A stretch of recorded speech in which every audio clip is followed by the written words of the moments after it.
주님이 주신 아픔. 길 가실 때에 어떤 사람이 여짜오되 어디로 가시든지 나를 따르리이다. 누가복음 9장 57절. 이 사람에 대한 주님의 태도는 그를 좌절시킬 정도로 엄하셨습니다. 주께서 그 사람의 마음속에 무엇이 있는지 아셨기 때문입니다. 주님께서 그 사람을 얻을 수 있는 기회를 왜 놓치셨는지 이해할 수 없어요. 굳이 그 사람에게 냉정하게 대하시고 그를 실망시켜 보내실 필요는 없잖아요. 절대 주님에 대해 이런 식으로 말하지 마십시오. 주님의 말씀은 더 이상 아프고 상처받을 것이 없을 때까지 우리에게 아픔과 상처를 줍니다. 예수 그리스도는 우리가 하나님을 섬기는 데 있어서 결국 우리를 망치는 것이라면 그것이 무엇이든지 엄하게 다루십니다. 주님의 대답은 이 상황 가운데 변덕스럽게 말씀하신 것이 아니라 사람 속에 있는 것을 아는 지식에 근거하신 것입니다. 성령이 당신에게 아픔을 주는 주님의 말씀을 생각나게 하시면 당신은 주께서 당신을 죽기까지 아프게 할 정도로 뭔가 제거해야 할 것이 있다고 확신해도 됩니다. 예수께서 이르시되 여우도 굴이 있고 공중의 새도 집에 있으되 인자는 머리 둘 곳이 없도다 하시고, 이 말씀은 즐거움으로 예수님을 섬기려는 마음에 찬물을 끼얹습니다. 이러한 가혹한 거절은 오직 주님, 나 자신, 그리고 좌절된 꿈만 남깁니다. 수많은 일들이 오고 가되 너희 좌표는 나와는 관계여야 한다. 내 머리를 둘 곳이 없다. 그가 이르되 나로 먼저 가서 내 아버지를 장사하게 허락하옵소서.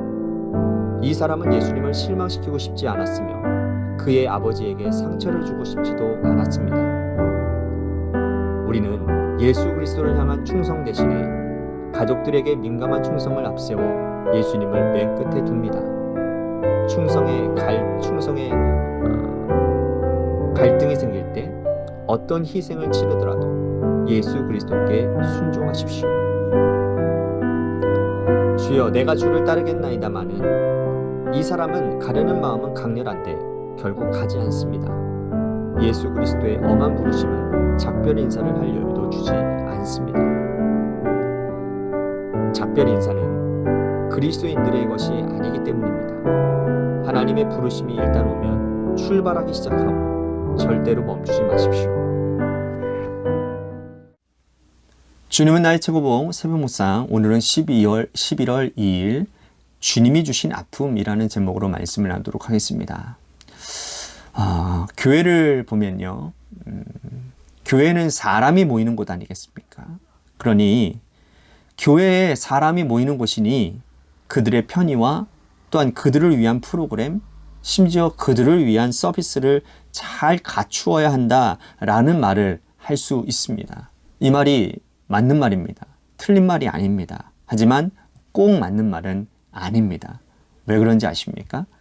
여러분, 교회는요, 사람을 위해서 모인 곳이 아니에요. 교회는 하나님을 하나님 되게, 하나님을 하나님으로 인정하는 사람들이 하나님의 뜻대로 살고자 모인 공동체가 교회입니다.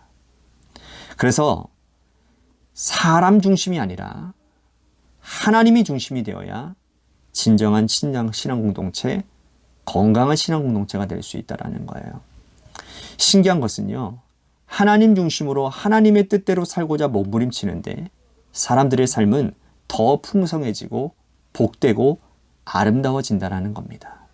그러나 반대로 사람을 위해 사람 중심의 공동체가 되면 그 공동체는요, 반드시 부작용이 생기고 분열이 생기며 문제가 생기게 되어 있습니다.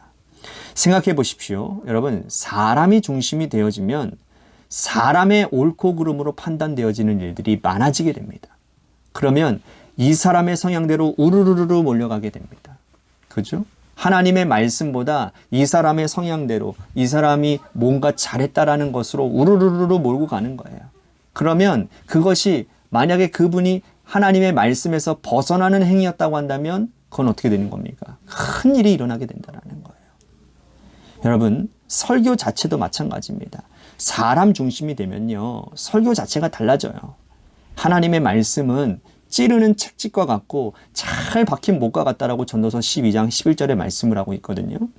근데 사람을 위한다고 치고 하나님의 말씀을 온전히 선포하기를 포기하고 사람 듣기에 좋은 말씀만 전한다면 뭐 당장은 듣기는 좋을지는 모르겠지만 결국은 그 영혼들을 다 죽이는 일이라는 것이죠. 그런 설교를 들으며 신앙생활을 한다면 영혼은 병들다 못해 죽음에까지 이르게 될 것이라는 겁니다. 저희 교회는 그런 분들이 안 계시지만 담임 목사님의 설교가 너무 길다고, 너무 세다고, 너무 직설적이다고 하는 말씀을 하시는 분들이 계실 수 있지 모르겠어요. 여러분, 주님의 교회는요, 주님이 중심되어야 하고요. 또 주님의 말씀이 중심이어야 합니다. 그래야 모두가 다 같이 사는 거예요. 그래야 영적으로 건강한 공동체를 세워갈 수 있다는 것이죠. 오늘 본문이 있는 누가복음 9장의 마지막 부분을 보면 예수님을 따르려고 하는 사람들의 이야기가 나옵니다. 한 사람은 주님이 어디로 가시든지 따라가겠다고 합니다. 또 한 사람은 먼저 아버지를 장사한 후에 주님을 따르겠다고 합니다. 그리고 또 한 사람은 가족들에게 가서 먼저 작별 인사를 한 후에 주님을 따르겠다고 말을 해요. 자, 이 세 사람은요, 모두 주님을 따르기로 모두 주님을 따르기에 부적합한 사람들입니다. 먼저 첫 번째 사람에 대해서는 주님이 냉정하게 거절을 하십니다. 뭐라고 말씀하시냐면 여우도 굴이 있고 공중에서도 집이 있지만 주님은 머리 둘 곳이 없다라고 말씀하시면서 말이죠. 만약에 첫 번째 사람이 진짜 주님을 따르려고 했던 사람이라면 그럼에도 불구하고 그런 문제는 아무 상관없다고, 제가 주님을 끝까지 따르겠다라고 말했어야 합니다. 그러나 성경에는 그런 말이 없어요. 주님의 그 말을 듣고 주님을 따르지 않았다라고 말을 합니다. 자, 이 말씀을 보면 어떤 사람은 그런 생각을 할 수도 있을 것 같아요. 일단 그 사람을 주님을 따르게 한 다음에 주님의 말씀을 듣다 보면 차츰차츰 변화되지 않겠느냐. 그렇게 세게 말씀하지 않고 좀 살살살살 다루면서 그러면 주님 따르지 않겠느냐라는 거예요. 자, 여러분, 챔버스는 이 부분을 이렇게 말을 하고 있습니다. 주님의 말씀은 더 이상 아프고 상처받을 것이 없을 때까지 우리에게 아픔과 상처를 준다라는 겁니다. 그러면서 예수 그리스도는 우리가 하나님을 섬기는 데 있어서 결국 우리를 망치는 것이라면 그것이 무엇이든 엄하게 다루신다라는 거예요. 그렇습니다. 여러분, 영혼 살리는 일이 중요한 것이지 그 사람의 기분이 어떠한지, 그 사람의 생각과 감정이 어떠한지 이런 것이 중요한 것이 아니라는 거예요. 첫 번째 사람은요, 주님을 통해서 뭔가를 얻고자 했던 사람이에요. 주님이 행하신 기적, 베푸신 놀라운 일들을 보면 뭔가 한몫 잡을 수 있다라고 생각했던 사람이죠. 그러나 주님은 그것을 내려놓기를 원하셨다라는 겁니다. 그 사람을 내치기 위해서 그런 말씀을 하신 것이 아니라 그 사람에게 있는 문제점을 지적하심으로 그것을 깨닫고 올바로 주님을 따르게 하시기 위해 그런 말씀을 하셨다라는 거예요. 우리도 마찬가지지 않습니까? 우리가 하나님의 말씀에 찔림이 있고 아픔이 있다면 그거는 우리 안에 제거되어져야 될 부분입니다. 그 부분을 주님의 십자가 앞에 내려놓고 회개해야 될 부분이라는 것이죠. 제가 종종 그런 말씀 드리잖아요. 말씀을 이겨 먹으려고 하지 말라고. 하나님의 말씀이 그렇다면 그런 거예요. 하나님의 말씀이 아니라면 아닌 겁니다.